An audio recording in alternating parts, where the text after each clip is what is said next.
parents give way too much control to their kids. Okay, you give them way too much control. I can't tell you how many times I've gone out to observe kids for the first time, and it might be a very young child, maybe like 2 years old, and they get something that they shouldn't be having in their hands, whether it's like, like a scissor or something that they shouldn't be having, you know? And then like, oh, well, why don't you get it? You know, like, oh, go and get it, you know? So the parents will go over to the child's like, Billy, can you please give mama the scissors, please? Can you please? And then she'll look over like, he won't give it to me. Okay?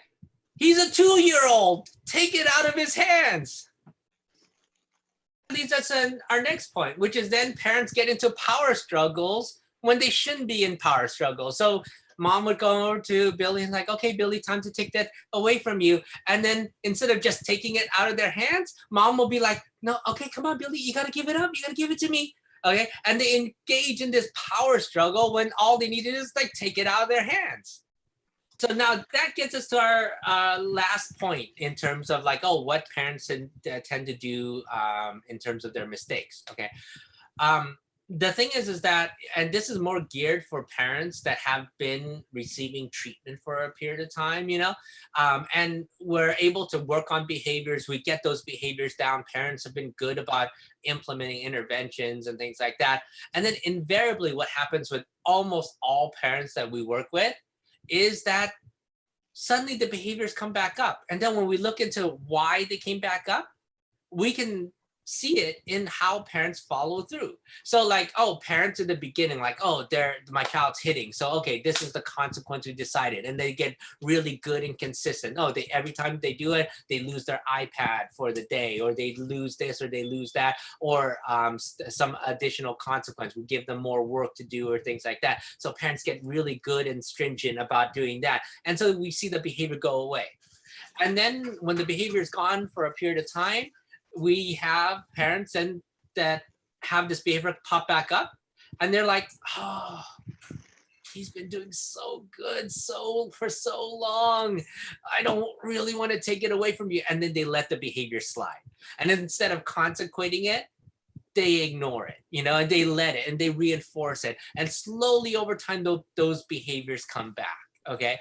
And so that's the thing is that, oh, you cannot allow that to happen. Like, oh, when something's worked and it's worked for a period of time, you cannot allow the guilt or feeling bad for the child or whatnot, then alter what you're going to do, you know, which is like, oh, when things are working, stay with it.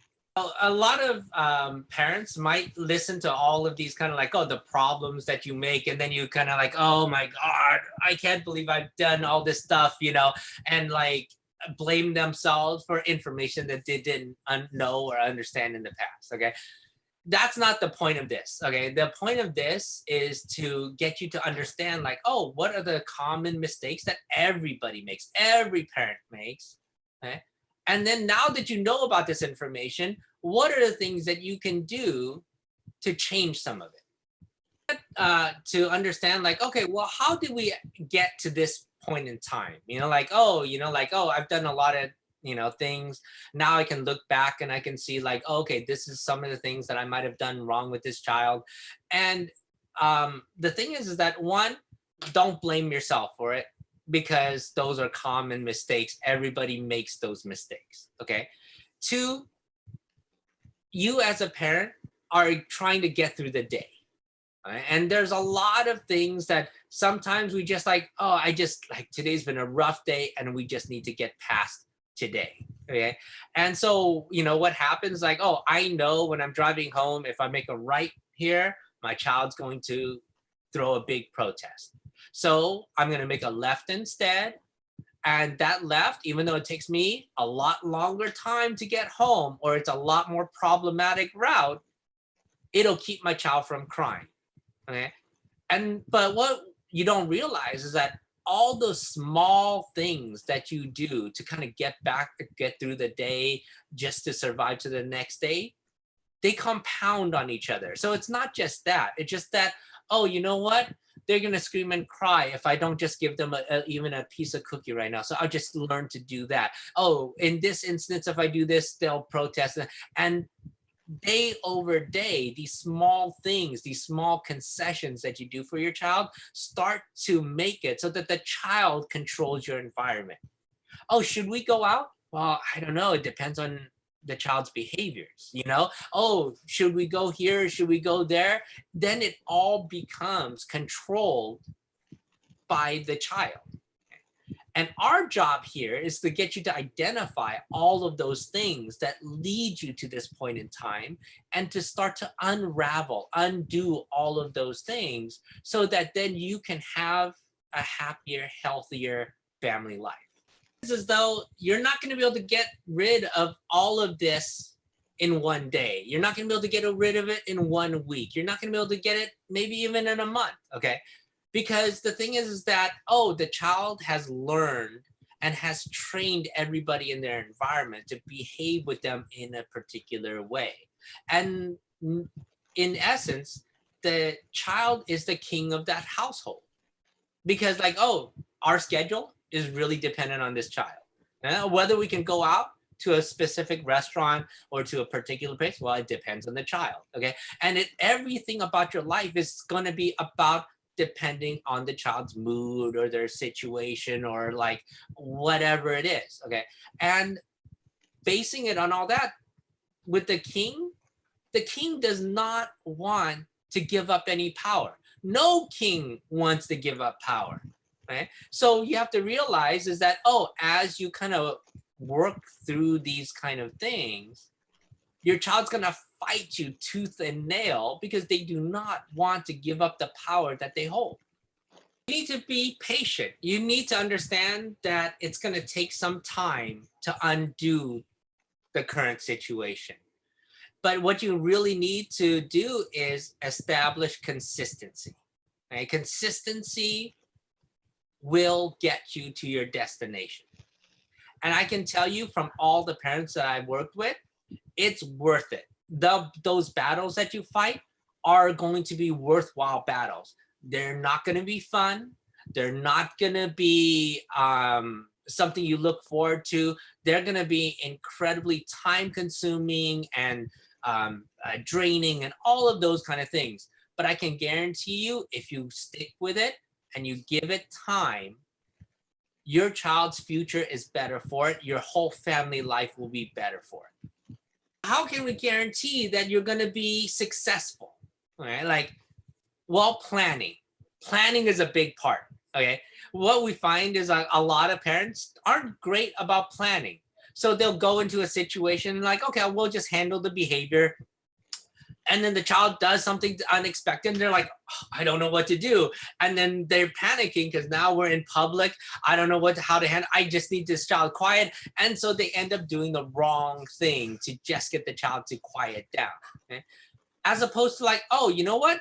This is how we're going to handle this behavior before it ever even occurs, because you know, like, oh, when you go out or you're at home or you know your child, you know that there's some things that set your child off. You know that there's going to be some things that your child's going to be engaging in wildly inappropriate behaviors for. So you plan for it, which means that, okay, when my child starts doing this, I'm going to do this. And you have a game plan about how you're going to tackle it. And then you just have to go and execute that game plan. A successful game plan entails being realistic. And what that means is that identify easy battles for you to win. Have a game plan about how you're going to address those things and be reasonable about what you're actually going to be able to do. Don't put in a game plan where it's going to be like, there's no way I can follow this game plan. You know, like, oh, you like put up really complicated things for you to do, or that the circumstances don't allow you to actually follow the game plan. That's a bad game plan. What you want to do is set good, reasonable goals for yourself, things that you can actually do, and then you just have to go about doing it. Remember, if your child's behaviors get a lot worse initially, don't panic. It's perfectly okay. And if your child's behaviors get worse, it means that what you're doing most likely is working. Okay. Why? Because as you try to change things up on the child, as you like, oh, change the relationship, change your interactions, those kind of things, the child is used to getting their way through their inappropriate behavior. So, oh, you know what? I'm used to crying. I'm used to screaming. And that usually gets dad or mom to do what I want them to do. Wait a minute. They changed something here. Now I'm crying. And usually at this time, they're giving in, you know? So what's going on? And so then they're going to escalate. Why? Because like the screaming and the crying doesn't work. Well, what if I hit you? What if I spit at you? What if I try to run away? What if those things work? And so what you want to make sure that you understand is that, oh, if it actually gets worse in the short term, what you're doing is probably working. So don't panic and stay the course. One step at a time, fight one battle at a time. And I can guarantee you that you'll be successful as long as you're staying the course and being consistent. Okay? And that's the key to it. Plan ahead, fight one battle, succeed, fight the next battle, succeed, and eventually you'll get to a point where this is how my life was meant to be. All right, so I think that wraps up another stream for us. Hopefully you found this educational and that it's actually helping you understand things better. Next week, I think what we're gonna delve into is more behavioral topics, like really understanding like reinforcement and punishment, understanding the terminology, but more so the effects, like what is actually happening with all those things. So I think that's what our topic will be for next week.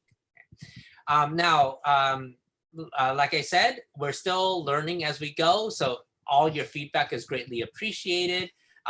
Keep on sending us the feedback. If you like what we are doing, please hit like and subscribe to what our stream is. Thanks everybody, and then we'll see everyone next time.